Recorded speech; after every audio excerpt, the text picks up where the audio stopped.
Hello, everyone. Welcome to another episode of Shouting Into the Void, a series where myself and Liam, That just sounded like you every outright time, forgot my name. yeah, oh yeah, Not even all where the I time. was. No, Like, yeah. who is this guy? I think it's Liam this week. I'm This is guessing where it's for the next episode, I think. Yes, you are right. Sorry, I'll pull that joke next week again. Yeah. Joke. So this is the series where myself and Liam, we watch Doctor Who again after having watched all the episodes countless of times before, but now we watch it and we review it with a slightly critical eye. We have seen 5 whole series of Doctor Who from 2005 onwards, as well as a number of different specials, almost a series worth of specials now, I think. And another special this was iPlayer says it's the end of series 5. I think it's on the start of series 6 box set. It's a divisive thing with fandom, isn't yes, it? Because it aired in the same year as series 5, but it's in the box set for the next series because they want the complete box out for Christmas. So of course, duh. Duh. But yes, this is the 2010 Christmas special, A Christmas Carol. It sees mainly the Doctor. I mean, Amy and Rory are on a spaceship that's crashing, so mainly the Doctor is focused on this one, where he has to convince a Scrooge type character, very Scrooge type, to not kill 4,000 people, which is slightly different to what actual Scrooge did in the Christmas Carol. But he indirectly kills people. Yes. He has to try and convince him to not kill these people. He goes back through his personal timeline to try and change his mind, all that kind of jazz. There's a Welsh singer in there, which is there. What did you think of this episode? I loved it. Mm-hmm. I mentioned before this is my favorite Christmas special. That still holds true. I had a great time considering it's September. It's a shame the actual Christmassy time we're actually going to get to watch a Christmas special. It's the next one, but still hoping I'm pleasantly surprised by it. It's ages away, but I absolutely loved it. I don't want to give too much away in guess of what my positives and stuff are, but I enjoyed the cast and the characters for the most part. I enjoyed the setting. I enjoyed a Doctor Who spin on that very famous story. They've done the spins writing. Yes, they've done a very Doctor Who spin on like famous events before and famous people, but to go for like a famous story, I think is a cool idea, particularly for a Christmas special, which can do something different-esque normally anyway. I like that they kind of lean into that properly and just go to a different world for the first time for Christmas. So I really enjoyed that. I thought the story was great, very engaging. Some very funny moments in there as always, some very sad and gloomy moments in there too. And I just had an absolute blast. I still maintain that it's my favorite Christmas special. I really love it. Yep, I think that's fair. I think I really enjoyed it. I think I probably enjoyed it more than I sort of thought I would, because I haven't necessarily seen this one fair. Well, I mean, I only really watch the Christmas specials around Christmas anyway. So it's one you don't see very often. So it's something that I just don't really consider being, one I'm like, I'll go and rewatch that, because it's just not, And I think sometimes there's a habit of Moffat's Christmas specials to be sort of too Christmassy, if that makes sense. So I obviously Russell's it's set in Christmas, but other than the robot Santas, you never really feel that it's too Christmassy and they can be watched whenever. Whereas sometimes I feel that Moffat's was maybe a bit too, and we'll especially see that with the next Christmas special. Sometimes they're a bit too Christmassy and they then limit themselves to when they can be watched. I mean, at the same time, Christmas specials can be watched whenever. Don't let the setting of a show do that. But yeah, I mean, I did Game really of Thrones enjoy is too Christmassy. I'm never going to watch it. Yeah, exactly. It's too much snow. Could you imagine? You can only watch the bits set in the south during the summer, and then the bits in the north. I will never watch Iron Man 3 anywhere but Christmas, because it's too Christmassy. Yeah, because people really do rewatch Iron Man 3. Well, people will pretend to like it now, because that's the way. Sorry. Yeah, that's correct. But yes, I did enjoy it. You enjoyed it, so let's discuss it a little bit further. No, Usually I think we we're done. have. All I right, think we're done all here. right, fair Thanks for enough. watching. Bye, Merry Christmas. Normally we have 3 positives and 3 negatives. I've got more than 3 positives, and I've just about got 3 negatives. So we shall see how this goes. I can't remember who went first last week, so I'm going to go first this week. Sorry. I just really liked the twist on A Christmas Carol. I thought that was very good. My second one is the concept. Yes. I think I liked. It's a bit. There's a risk that it could have been too on the nose. And maybe there's a bit where it's going, it's A Christmas Carol. That maybe that's a bit too on the nose, where they're like really shoving it in your face that they're going to do A Christmas Carol. But I still think it's great how they work in the Ghost of Christmas Past, when he's sort of his memories are changing, present with Amy's hologram, and the gasp I let out when he said Ghost of Christmas Future. I was like, oh my god. Yeah, my additional positive is the Christmas Yet to Come reveal, because I think that's so clever. Every single time I watch it, I'm like, yeah, that's so good. Yeah, I completely, again, it's one that I haven't seen it in a while. It's literally that is this you moment when you catch someone out on Twitter. Yeah, literally. And yeah, I really like the whole concept. The sort of reference to the surplus population, I think, is quite fun. The poor people going to Scrooge for help. Except in this one, it's the poor people asking for their soon to die sister back for Christmas Day. Whereas we want her closer to death, please. Yeah, where in the traditional story, it's more what charity workers, I think, going. I say that I'm only thinking of the Muppets Christmas Carol whenever I discuss Christmas Carol. So that's my basis for this. Yeah, it's like charity workers asking for donations. Yeah, it's like Beaker and Bunsen going to ask Michael Caine for money. That's what it is in the original. But yeah, the original Christmas Carol, the only A Christmas Carol. It's original to me. Yes, but yeah, I just thought the way it was incorporated was very well done. It had that that sci-fi twist on it, which I thought was very well done, and I think it justifies using the concept well, and using the name. Like, they could have just had the name and been like, oh, that's a reference, but the fact that they do it as well as they do. I'm not sure it's something I'd want them to do like for a regular episode, but I think when it's a special like that, they can get away with it. Especially a Christmas special, when like they're often more not necessarily family friendly, but they're more. I say they're more standalone. Even the recent Christmas specials or holiday specials have been very much regenerations. But I think this one especially is standalone. You can watch it without having seen Series 5. You can watch it without having seen any Doctor Who, really.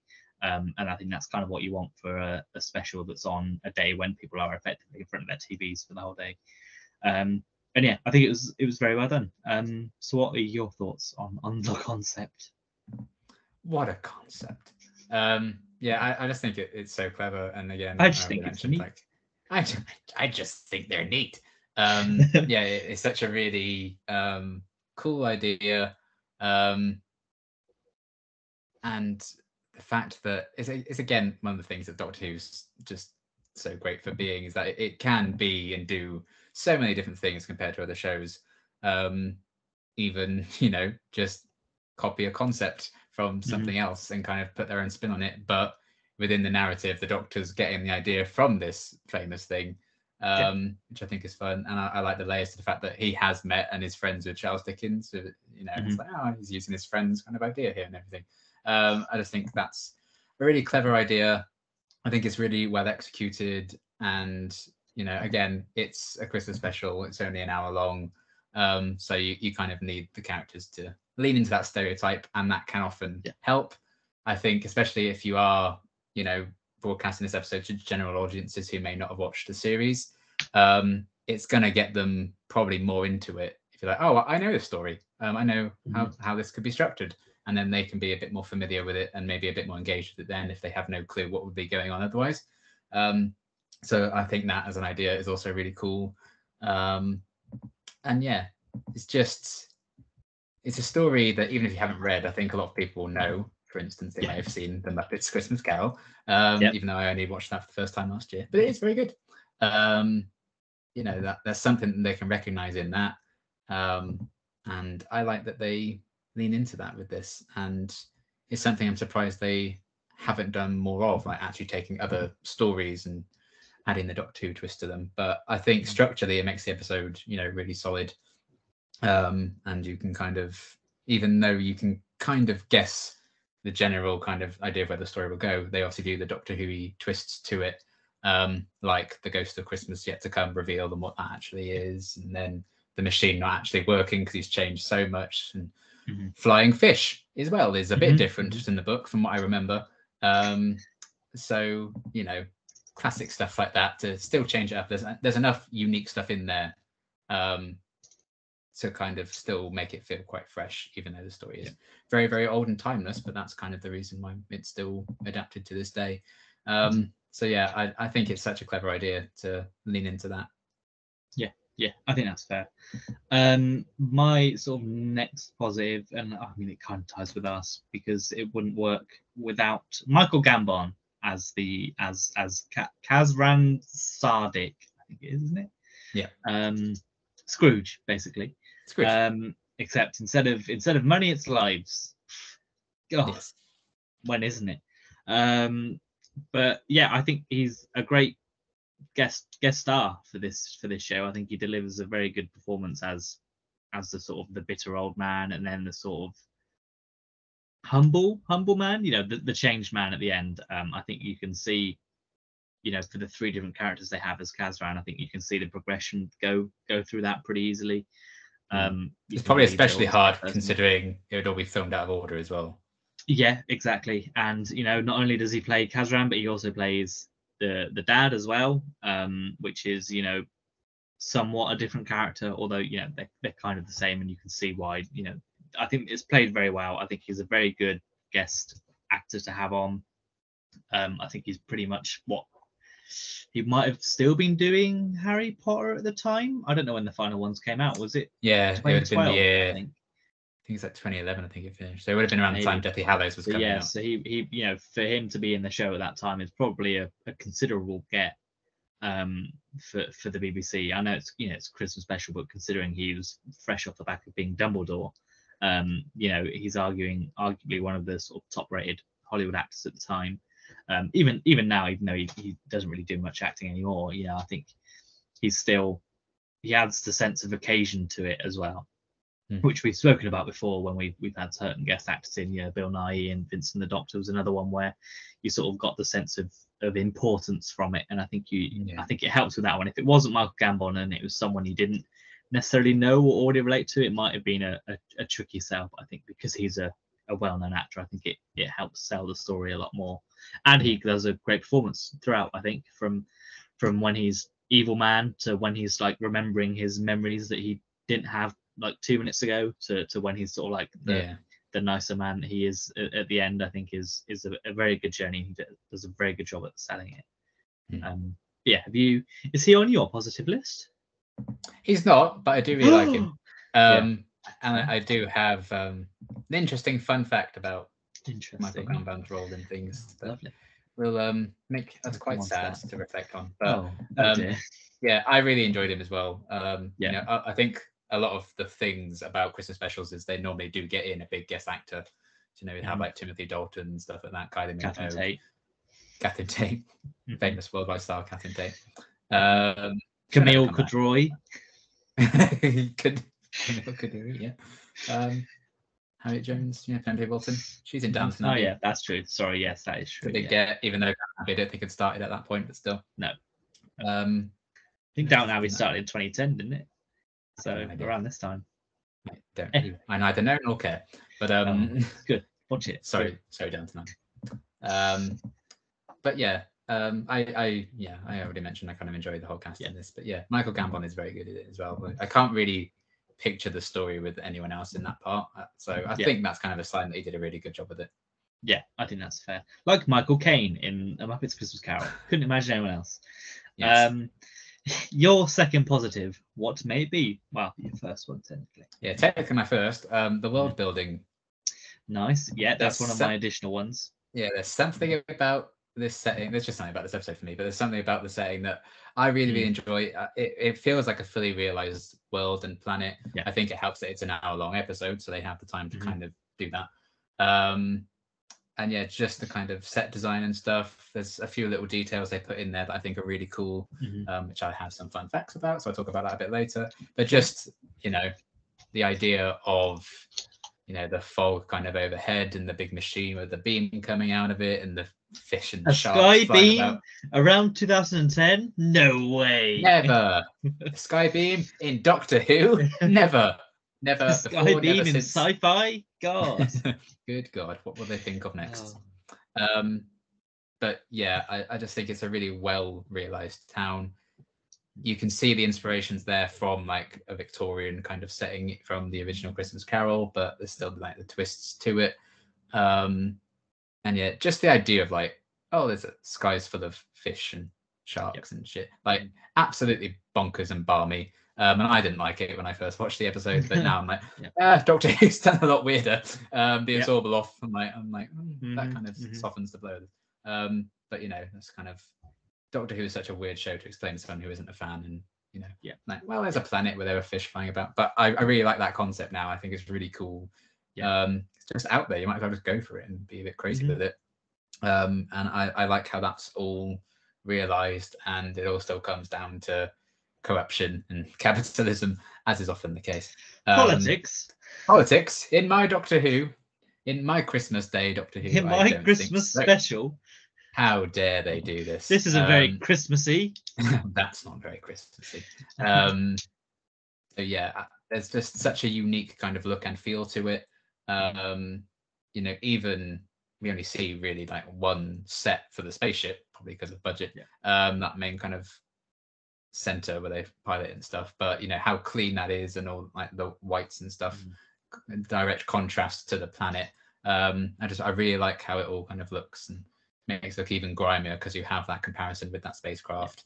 The wide shots when it first introduces everything, there's something about it, I guess, because it's Christmassy. It just gives me the vibes of when you first see like Whoville in the Grinch, and it's like pans all over that, and obviously very different vibes and looks and stuff. But I think that world is also really well realized, and that's only like half an hour longer than this is really. So there's something very unique about this one, and I don't know if I can quite put my finger on what it is that I think really stands out to me about it. But it's just a world that I very much enjoy being in and seeing these characters in. Yeah, I think that's fair. I think the world building is sort of an additional positive for me, just because from what you hear about it and from what you see, it's something like, I would love to go and have more stories in this world and sort of explore what adventures there are in this world. Maybe there are sky shark hunters, or there's a Loch Ness monster somewhere that there's so much there that you could like imagine in this world. Where it talks about nets breaking, and like I like the idea of these schools being protected by these big nets to stop these fish coming in, rather than the nets being used to catch fish, as is the other way around. Schools normally protected from schools of fish. Yeah, exactly. I think there's so much. It's one of the most sort of realized worlds that I think we sort of had. I think most of the times you'll go to a planet and it'll be focusing on the place that they're in, and you won't really get much context for the outside world. And I think that this does a really good job of sort of making the rest of the world feel real, even with quite a limited like set and cast. You still feel like there's more out there that you could go and explore, and I'm sure they have done maybe in Big Finish or some comics or something. If not, there's an opportunity there.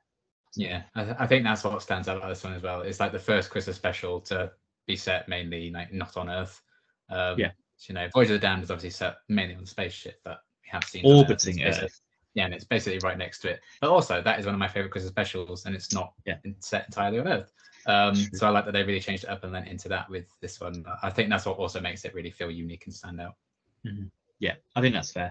My third positive, the bittersweet ending, I think, for me. How like Kazran's a nicer person now, but he has to sacrifice effectively the love of his life to save everyone else. How how happy he is, but you can see how sad he also is, and how how Abigail's had this last day that she spends with this man that she's known for 7 minutes instead of her family, which is fine. I mean, they have the whole day. We didn't know what happens after. Sorry, yeah, that's true. At least a week. They had a week together. But yeah, I think it is a nice ending, even though in the back of your head you're thinking, well, she's dead. And we already saw how Kazran sort of spiraled after realizing she was going to die. So who knows how he spiraled after she died? That was before he changed. Yes, that's true. I guess you never know. Maybe he has now fully changed, which the implication is that happened. But Michael Caine changes when he sees his future in A Christmas Carol. So Michael Gambon should have changed and stayed changed as well. Yes, but you never know. So the Christmas Carol 2 comes out. They find the manuscript that Charles Dickens actually wrote, Christmas Carol 2. Could you Google it? 2 Christmas, 2 Carol. Yes. I think it's great. I think there's a nice sort of again, it ends sort of how series 5 ended, with a let's go off and have more adventures kind of thing, which is another nice way to end, considering the last sort of Christmas special was, again, a lot of people losing their favorite Doctor and having another man sort of be like, oh, I'm gonna die because he's crashing. So I think it all ends fairly happily, except for Abigail, who will be dying soon. But yeah, I did really like the ending. I sort of like the sort of resolution of. I didn't really have an issue with the resolution of her singing to Resonate It, because they set that up. That's not just something that's come out of nowhere to be like, oh yeah, she can sing and it'll be fine. They set and she's singing about silence. Interesting. Yes, I noticed that as well. I was like, but yeah, I think it all works really well. It's all a relatively nice, happy ending. It's all tied in a nice little neat bow, and I really appreciate it. Yeah. What is your final positive? The attention to detail the episode had going for it is my extra one. Interesting. There's just like lots of different things. I guess it could tie into world building in a way, but it's more so like character stuff and everything as well. I very much enjoyed. But I also very much like the ending. Well on topic. I do like the bittersweet nature to it as well. It's just as soon as he's like, we need her to sing, I'm like, oh no, no. I love her line, like, we've had so many Christmas Eves, I think it's time for Christmas Day. I think that's really nice. Like the acceptance of it is again bittersweet. But yeah, I really like this episode for its attention to detail.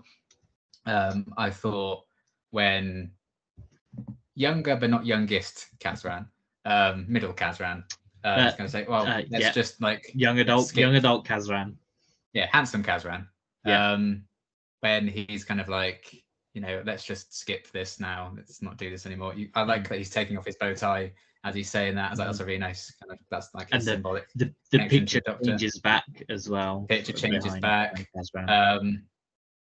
the start of the episode, Michael Gambon has like a cravat on or something, and then as the flashbacks start, he's suddenly wearing a bow tie. I like the attention to detail. The trinkets that he has in his drawer where he puts a sonic screwdriver, they kind of change as he keeps returning to that. You can kind of see like a little Eiffel Tower and stuff from all their adventures. So I kind of like that, and like even some adventures that you may not have seen in those photos, they kind of hint like what they got up to. So that was all very cool. The decorations throughout his place kind of changed throughout the entire episode as well. Low-key, one of my favorite moments in the episode was when the Doctor's like, "Oh, a tree!" when he notices a Christmas tree there. As he's being led away, which I thought was very funny. And then they don't draw attention to like the number on Abigail's thing until like halfway through the episode or whatever, but you can visibly see it kind of going down as the episode kind of goes on. So that's something that people may have picked up on before they really draw attention into the fact that she's ill. So I thought that's a nice little thing as well, and obviously that's something you can pick up on more than a rewatch when you kind of know to look out for it. But I very much enjoyed little things like that just made the episode kind of feel very much even more so like a labour of love to Christmas Carol as well, which obviously with Sherlock and stuff, we know Stephen Moffat often does labours of love to fiction that he likes. So I like those little bits of detail that just make the episode even richer. Yeah, I think that's fair. I think you mentioned Sherlock there. There is a moment where I think Moffat's Sherlock comes into it when the Doctor's like, Like that bit in Oh, the 11th hour. why you didn't hit? Here's why you didn't hit that boy, and it did the whole thing. And I was like, that yeah, that felt more Sherlock than I think 11th Hour did, mainly probably because it didn't have the weird picture thing that they did in 11th Hour. This one felt more Sherlock smooth working it out type thing. I think Toby Haynes, who directed this, I think he directed some Sherlock, so yeah, I'm not that does ring a surprised bell, that he which used the same thing. Not as many dramatic turns in Sherlock Okay. as there is in this one though. But yeah, I don't know. I haven't really watched Sherlock for a while. that's true. But yeah, I do agree. I think there are so many little details in this which are quite nice and very enjoyable. My sort of additional positives, I think Matt Smith is very good in this episode. Matt Smith's one of mine. Shocking, no one. He's great. I think he knows. He's really like. There's something about his performance in this one. I'm like, you're just like, you know what you're doing now. Like, you're fully on board with it. Like, he just commands it all. Yeah, there's the moments where he like realizes something was wrong with Abigail. I'm like, oh, you poor man, you tried your best. You just didn't know. So he's top tier. But we haven't watched a proper episode since the finale. So we've had 2 episodes of House of the Dragon since then. So now I'm very much like, it's the bad guy. Okay, look at him. So that's going to be an impact for Series 6 as House of the Dragon goes on. Hopefully he doesn't do anything too bad in the end of the series for that. Sure, it's fine. But he's cut his hair in some later episodes, so maybe that will help remove the. In the trailer for the next one, so we might be okay. But yeah, also the sort of I like the ethical conundrum that this one presents to the viewer. And is it ethical that the Doctor goes back and effectively wipes out this man's life and replaces it with something else, just to sort of save 4,000 people? It's the whole, does he have the right to do that? It's Time Lord Victorious-esque of, is he supposed to do that? Is it bad? And it never gives you a sort of answer as to whether that's the right thing he should have done. He saves the people, which is obviously great, but it never answers, oh yeah, that was the right thing for our hero to do. But I still appreciate it nonetheless. The music in this I thought was also pretty good. I thought that was a very it didn't overpower it at times. I think it played well when it needed to, which is my thing. And obviously the young Kazran reveal as well is excellent. I think they're all my additional positives. Have you got any other additional ones? So yeah, I had Matt Smith, I had the Christmas Yet to Come reveal, and I thought the lighting in this episode was really good as well. The particular highlight for me, I think, was when they kind of had the hologram of Kazran on the ship with Amy and Rory, because that was all flashing red, but Kazran was still lit green because he was like a hologram and stuff. And then you also had like the white windows around the place, and there's something about that. There's like the contrast of colors I thought was really interesting, especially because also red and green Christmas colors. So I thought that was a nice little touch as well. I'm sure that was something that the department thought of, I imagine. And yeah, just this episode looks really great. I think I was expecting the CGI sharks and stuff to look a lot worse than they ended up doing. So I was pleasantly surprised. It helps that some of it was a real shark, I suppose. But as I found out when I read my fun facts. But I really enjoyed the kind of lighting and everything production-wise for this one as well. Yeah, I think that's fair. We'll go on to our negatives now. All of mine are pretty nitpicky, and they don't really ruin it for me. The first one is the CGI, not necessarily the shark, funnily enough, because the shark's fine most of the time. But the one that stood out for me is when they are in the TARDIS and they open the doors and there's all them big schools of fish, and I'm like, oh, that doesn't look the best. Yeah. And I think on the sleigh as well a little bit when they're doing that. But other than that, like when it's the fish individually, when you first see the shark and the spaceship and the cityscape, that's all fine. I think when the shark's in with the bodies, I think when it like comes up and like tries to fight, I think that's a bit of a problem as well. But it's not, they're not, I say it's the episode doesn't rely solely on CGI because it doesn't all the time, but I think the limited use of it I think helps, and you can tell they put the effort into the bits where they know they're going to be focusing on it a bit more. which I think is fine for me. But yeah, there's just a couple of CGI moments where I'm like, oh, that's not the best. But there always is in Doctor Who, so I'm not too fussed about that really. What's your first negative? It's kind of one that I'm sort of torn on, but it's the sort of rushed romance element of it with Kazran and Abigail. I think it works, but also the fact it was that love at first sight for her. Well, not kind of for her once he'd hit puberty. Once he was age appropriate. Yeah, he was always in love with her from the moment he heard her sing. But the other way around, like I certainly hope it was big, a bit later. Big Anakin and Padme vibes. It really much is, yes. Big Dr. Rose, 880 years age gap between them. People love, but we'll call this icky, and it is. Yeah, that's fair. So yeah, there's just I do think Dr. Rose is also icky. By the way, we're not. Dr. Rose isn't acceptable. That's a big age difference. Yeah. It's a much bigger age gap than those two in this one, but if you want to ship it, all the power to you, I guess. I mean, there's still an age gap between 13 and Yaz, and I kind of want them to get together. So it's an even bigger age gap for them as well. It was like 2000 or something like that. So consenting. Oh, that's true. Yeah, she's thousands of years. Yeah, it's fine. But yeah, consenting adults. Hooray! Whereas this guy's a child for most of the episode. So yeah, I do think it works. And obviously, it's not like a major element to it really, in terms of like seeing the romance. It's just the fact that there needs to be one there for him to have that change back into being a bit mean. So I can see why it's kind of necessary, and Scrooge has that romance in the Christmas Carol and everything that kind of goes awry, and that's why he turns bitter and stuff. But yeah, I'm in two minds about it, because I'm like, oh god, for your point of view, like he was literally a child like 3 days ago. But again, with the concept and stuff, not really much you can do about it, and I still do think it works. It's not like there was any creepy vibes from her when he was a child. When it was age appropriate. She didn't groom him, basically. Kind of thing. She didn't groom him, no. Because she basically did stay the same age for the whole episode. So yeah, I can kind of get on board with it in a way. I think it does work in terms of what the story's going for. If this was just like a thing that happened for a story that wasn't like a Christmas Carol-esque sort of deal, I think I'd have been a bit more like the guy in Eve of the Daleks who kept all his girlfriend's stuff in his ex's stuff. Like, what? You didn't need this. This is just fucking weird. You didn't need to do this. You didn't need to do this. Why did you make him a creep? When that was just completely unnecessary to that story. At least this has like a tie-in for Christmas Carol and everything. So I can get over it, but I'm also, it's not my favorite romance that Doctor Who's kind of tried to achieve, I guess is what I'm saying. That's fair. It's still better than Adam and Rose, so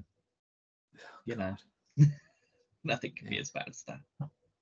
No, but yeah, Kazran and Abigail sort of romance is sort of my second one as well. I think it might have been better if like they introduced them together when he was older, but then you've not got the basis of she's been like the ever presence and there's that kind of thing. But I think I think you could just have the Doctor taking little Kazran on adventures and being the nanny, and then transitioning into the friend when he gets to like the age appropriate 18 or whatever, and then they go, hey, let's when he's being a rebellious teen, let's go and have a look at the whatever, and then whatever. I think they maybe could have moved it along his timeline a little bit more, but probably, it is what it is. It's like I said, it's not necessarily the worst thing in the world, because it's fine. How else are they going to have him have a romance in there if it's not with if the Doctor doesn't go and insert that, and it's a convenient character because they've introduced her and her family beforehand at the start, so it's kind of the one that he knows. There's some kind of emotional weight there in the first place. I think it's decently set up. It's not like it's just out of nowhere. No, like, I because you're handsome now, I therefore care about you. Like, she clearly had care for him when he was a kid as well. Not in that way. No, So it's like it's coming from Yeah. an innocent place. Yeah. But Again, the fact is, they have an hour, so it's always going to seem yes, kind of rushed. it's also This that. kind of thing.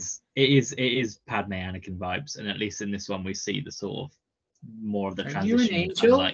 unlike in that one where it's one film children or child and teen, next film both adults, guess they're in love now. Married. There's no real like Yeah. romance there, but for this one I guess you can kind of see it, and it is a few Christmases until they like get together, isn't it? Really, they only really sort of confirm their feelings for each other in her last Christmas before she goes back in the thing. So it's not like it's an immediate thing that happens. So yeah, I can kind of deal with it. I forgot which way we're going. That was my second one. So what's your second one?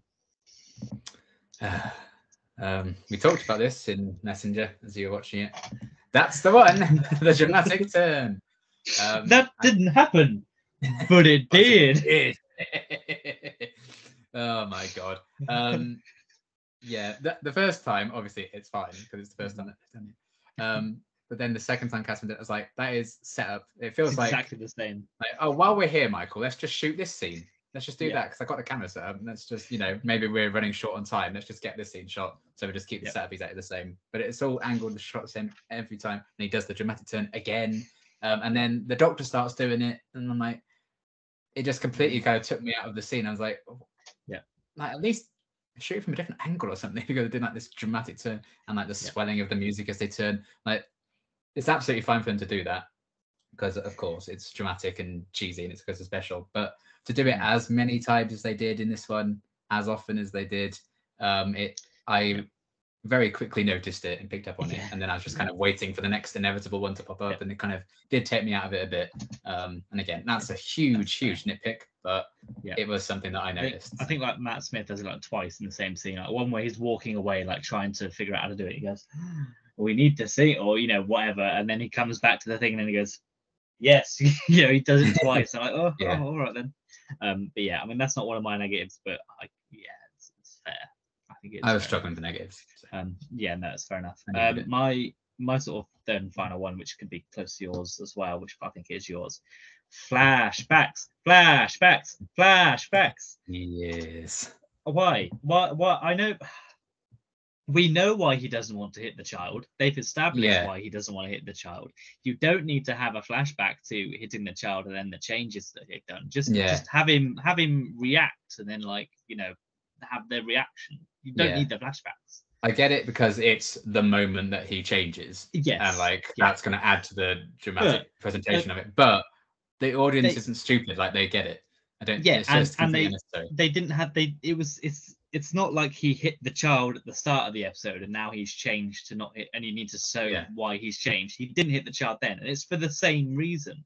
So if you didn't show anything then, you don't need to show anything now. But I don't know. It's always a nitpick for us when they show flashbacks to earlier in the episode, because I know it's an hour long, but that's people will remember. People won't have forgotten.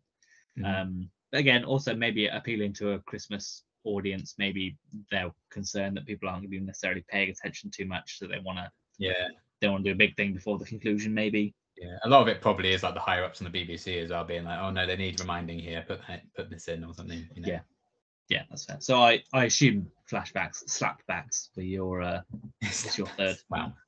Yes, it was. Yeah, that's fair. My sort of additional negative is there's a little bit of padding, I think, in this one. Flashbacks being one of them. You don't need that. That takes out a good 30 seconds, I think, something like that, because they showed that whole episode. I think the sleigh scene where they ride the shark, I think that goes on for a little bit too long. Very much feels like they just sort of went on a little bit too long for that. There's a couple of where they see all the sharks in the sky. I think that also maybe a little bit too long. There's a few things which I think it shows why they needed to pad it out for 60 minutes. I think it probably was only been about 55 or maybe before, but it is what it is. There's always some of that. And then just for funsies, before we get to the fun facts from you and your additional negatives, I did count the number of times they say Christmas in this episode, because within the first 2 minutes they said it 3 times, and I was like, hang on a minute, this is a lot more than normally I would think in a Christmas This could be episode. drinking game territory here. Yes. They say Christmas. By my count, 52 times in this episode. So considering the episode is 60 minutes long, that's almost 52 it's almost a Christmases Christmas a minute. Minutes. That's almost a Christmas a minute. I mean, some of them were like back to back. They're like, it's Christmas. And I'm like, I know it's Christmas. Please stop saying it's Christmas. But you're gonna have to count it in this video now, because I think we've probably beaten it. Well, yeah, exactly. But yeah, it just clocked a bit more. I don't know what it was, but I think it's mainly because they said it within like the space of 3 times in 2 minutes. Like, right, this is a bit out of the ordinary. I know we all know when it's set. It's in the title. When you're watching this live for the first time, you know what day it is, but that's just a small nitpicky thing. It didn't really take away from anything. It's fine. Yeah, I think it's normal for people to say that much. Yeah. There was like a lot of it was, this is Christmas Eve, it's Christmas, saying what the day, some of it was fine, but I think the general Christmas is cancelled, it's Christmas type thing. I was like, that you don't necessarily need to say. I don't think you just want that for the punchy cold open, which I did like the cold open, to be fair. When the TARDIS appears and the message comes along, that's a really neat open. But yes. Again, they said Christmas within the space of like 20 seconds of each other there. So I'm like, please, it's September. Stop. Again, you're blaming Doctor Who for you watching this episode in September. How dare they? Any excuse to hate. Yeah, God. Any other negatives from yourself? Only one more, and again, completely doesn't bother me, really inconsequential. But young Kazran did not need to stick around as long as he did at the end. I'm like, why are you still here? Yeah. After he changes, send him on his way. He just follows him around, doesn't even say a word, and then they just take him back anyway. I'm like, why are you here? Especially when it's a child actor. Like, get that kid to bed. Get him to do his homework. He'd just been in X-Men First Class, or he was just about to be in X-Men First Class. He's about to be the year after this. He was going to be in X-Men First Class. There you go. That's what they wanted. They wanted him. They wanted the cred there. That's it. Yeah, I'm sure. But yeah, he was just kind of floating. I was like, why are you here? You don't need. Yeah. Just, especially because he's seeing like all his future play out and stuff. I'm like, I think it would be less necessary if you didn't see all of this. Yeah. That was one of my other things. Like, but I guess in like Doctor Who rules, he'd probably like forget any of that, would he? Because he's like an earlier. No, because then he. Yeah, actually, yeah. Like when doctors meet and stuff. So maybe it's just that. But that doesn't mean he needs to be there. No. So I thought that was a bit weird. But again, also, tiny little nitpick. I thought when he didn't get hit by himself, I was like, good. That means the Reapers won't have the shot. And then they hug. I'm like, where are the Reapers then? Where they at? They've touched. Well, that was because they were already there. And then when Rose touched her baby self, they appeared inside the church. Yeah. They only appeared because they changed time, not because they. There we go. All right. You need to let this Reaper thing go, Connor. Please. Even though technically the Doctor's changed time with this whole episode should have Reapers swarming all over it. Yeah, but not saving someone who should be dead. I know. I just wish the Reapers didn't exist, because they really, when you think about most episodes of Doctor Who, you're like, well, where are the Reapers? Why haven't they shown up? Yeah, I definitely think about that all the time when I watch Doctor Who. I don't get over it. God, I wish I had your ignorance. Oh, they're always sitting in the back of my brain, like, oh, they should be showing up here. Why aren't they Doctor Who's so easy to enjoy, and people just refuse to do it. Oh no. Anyway, speaking of enjoyment, fun facts. What fun facts have you got for this Christmas special that was probably filmed in mid-July? My Christmas gift to you, dear viewers, as summer has come to an end, are these fun facts. Okay, you're going to be gobsmacked by this first one. Special is loosely based on the Charles Dickens novel of the same name. No way! I thought it was based on a Muppets Christmas Carol. No. How many times have we said Muppets Christmas Carol in this special? Count it for us, dear viewers. 10. Yeah. So Kazran is obviously in place of Scrooge, and the Doctor, Amy, and young Kazran himself are the ghosts of Christmas past, present, and yet to come, respectively. This is the first Christmas special not to be written by Ross T. Davies, starred David Tennant, or to be set on/near Earth. This is an interesting one. The first footage of this episode was screened on the 19th of November as part of BBC's Children in Need. So just a month before broadcast, and we're only just getting footage of it. Do they not care about this special? I can't believe they were just letting the show die. Wow, they clearly don't care about Doctor Who hideous. That's definitely not a dig at the people complaining about Fox trailers. Although it would be absolutely hilarious if they genuinely were going to release it this weekend and then the Queen died. Oh, could you imagine? We never They know. were. That'd probably be the excuse that they have. Guarantee they were planning to do that. But we'll come on to that. But still, people stop moaning. It'll get it when it gets here. Mm-hmm. Arthur Darvill is promoted to the main cast, starting from this episode with his name being featured in the main titles. Yay! For the first time. Best boy Arthur. This is the first special since the Christmas Invasion to feature the Doctor's regular companions. The shark, while being a female, was named Clive behind the scenes. Matt Smith and Lawrence Belcher, who played the younger Kazran, also called it Percy and Clyde. So a shark of many names. I had no idea that they actually used a real shark for some of it. So no. I'd have stayed well away. A real life one? Like alive? Or was it dead? Alive. How? It's a tame. They can tame sharks. I guess, but I mean, I was it in a tank and they just acted around it? Or was it like suspended in the air?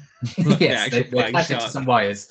Well, that's what you know. Extensively trained in wire work. Yeah. Well, you never know. Maybe.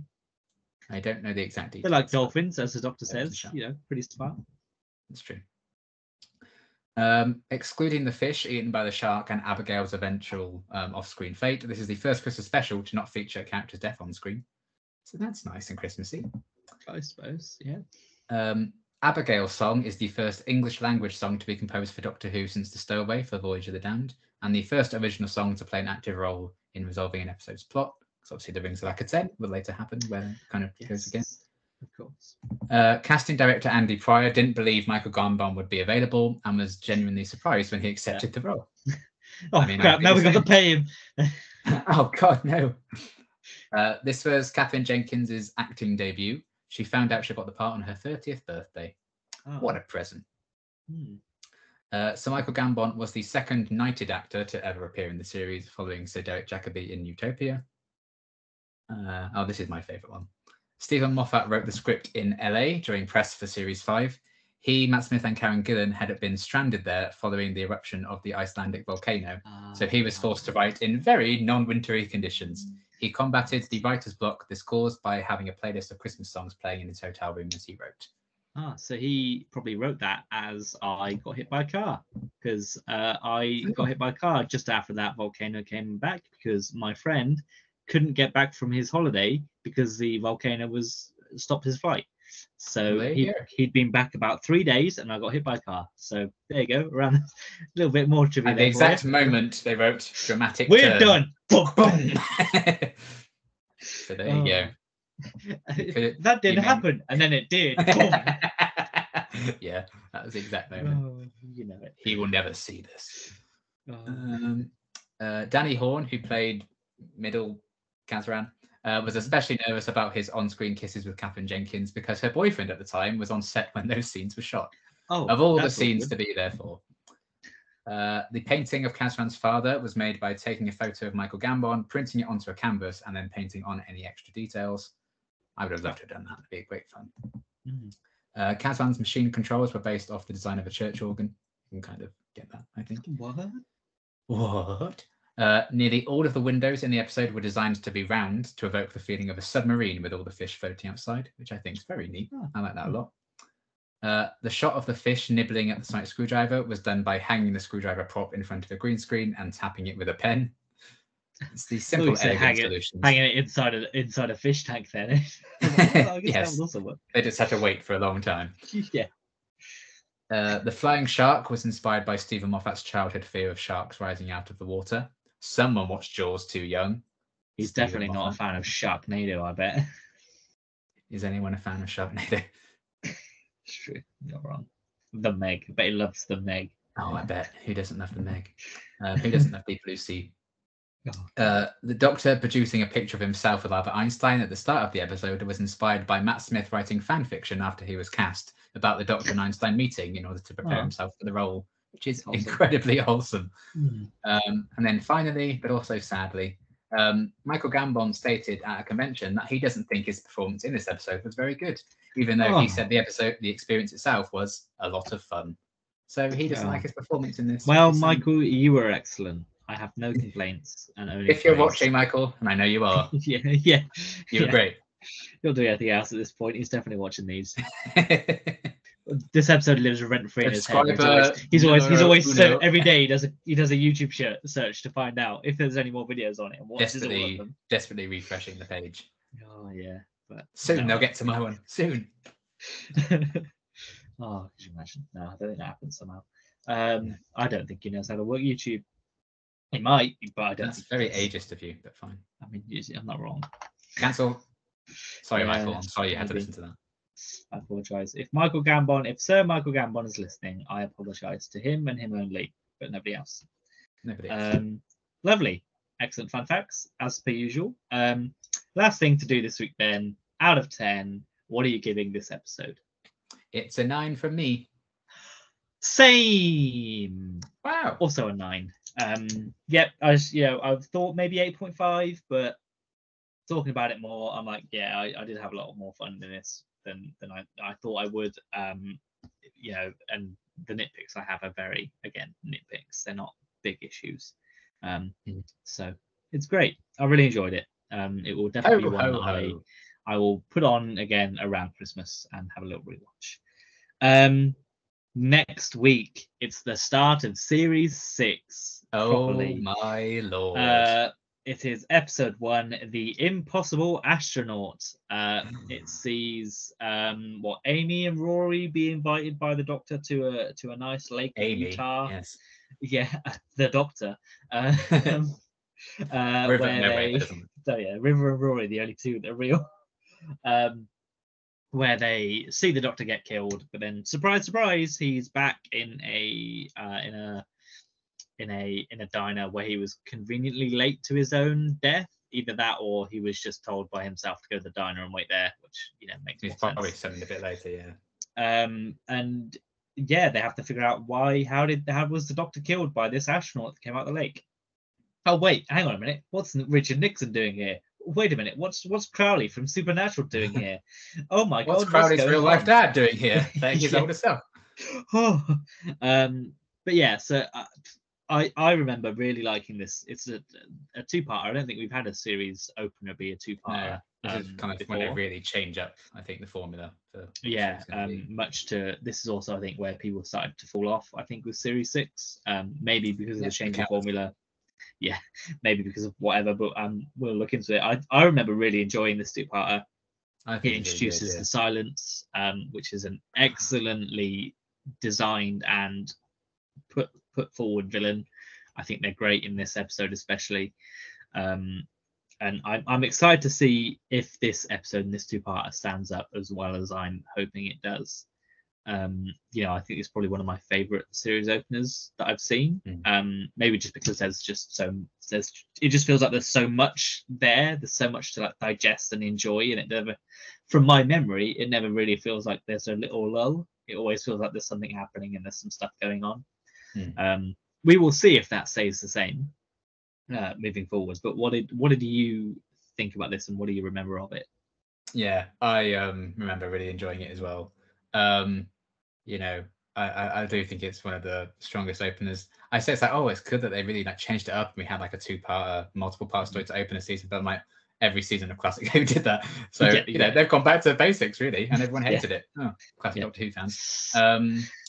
So yeah, this Series 6 was actually, I think, the height of my Doctor Who obsession. It transformed and consumed my every waking thought. What the fuck is going on? Particularly the end of Day of the Moon with the little girl regenerating. What the fuck? So I really like the whole mystery behind it, and this is really when they start changing up the formula and the narrative for the show. There's 2-part to kick things off, mid-season finale, mid-season premiere, going very American with that style, and also having the opener set in America. Yes, this was definitely when Doctor Who, I think, had hit America with Series 5, and they were like, right, we're going to America to do more stuff, and they Matt Smith's Doctor to the US is what David Tennant's Doctor is to the UK. That's that kind of impact. So Doctor Who wasn't as a big a thing until Matt Smith's era, which is I think there was a whole rise around that era with Supernatural and Sherlock. They all sort of, and Doctor Who, they all sort of came about at the same time, and that it really took hold in America, I think, in Super a way that Hulock. it hadn't before. Yes, that cursed word. That infamous crossover that everybody wanted. That Don't say it probably, 3 times. it probably would have worked if the BBC only had the rights to all 3 things.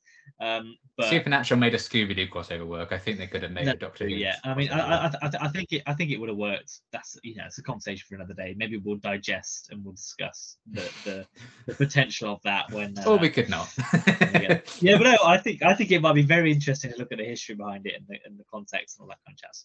But anyway, Impossible Astronaut, very exciting stuff. I'm excited to revisit it because it has been a long time. I'm excited to get into 2011 for the Doctor Who history. God, yeah, only 11 years ago now. Soon we'll be under 10 years. Soon. Oh yeah, God, and then we'll get there because there's only. To be fair, we'll saw through 2016 because there's only. Yeah, that's true. And 2019's only resolution. So yeah, we've only really got 6. We're halfway through what's already come up for Doctor Who, pretty much. So, or almost halfway through. 5 out of 13. So. We are getting there. Speaking of what's already come out of Doctor Who, we are still waiting on news. I feel like I'm saying this every week. You have said this every week. We are still waiting on news for the centenary. Again, rumours abounded that maybe something would come out this weekend, but the unfortunate passing of Her Majesty has meant that the BBC, ITV, basically every broadcaster has sort of... Sorry, Bake Off fans.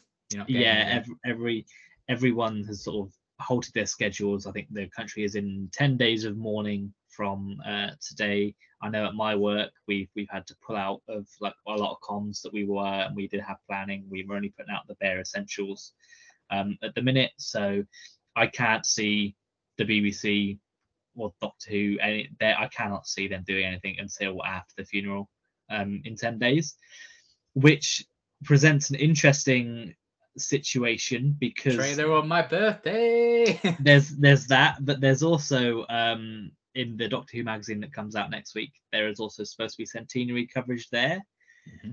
So it could be that Doctor Who's like, well, in order to not spoil ourselves, we have to put something out. I'm not sure what their situation will be, but I think you can probably guarantee that myself and Liam will aim to get that Doctor Who magazine and read that Doctor Who magazine. And if there's anything of note in there, I'm sure we'll be back to talk about it. Could be there's nothing. Could be that because of the Queen's passing that they've decided to delay that until the October edition. I don't know how late their publication is. I don't know how far in advance they planned it. It could be that they've decided that maybe the BBC have lent on them and said, can you not do anything until the month after? Who knows? I guess it depends how good the relationship is between the magazine and BBC and what the BBC want to do. But yeah, if there is any news out in the next week, we'll try and cover it. But I can probably safely say that we're not expecting any trailers this week. Now I've said that, we'll get one. But I can't see us getting one within the next 10 days at least. But never mind. So that's it for this week, and we will be back next week with the Impossible Astronaut. Bye. Bye.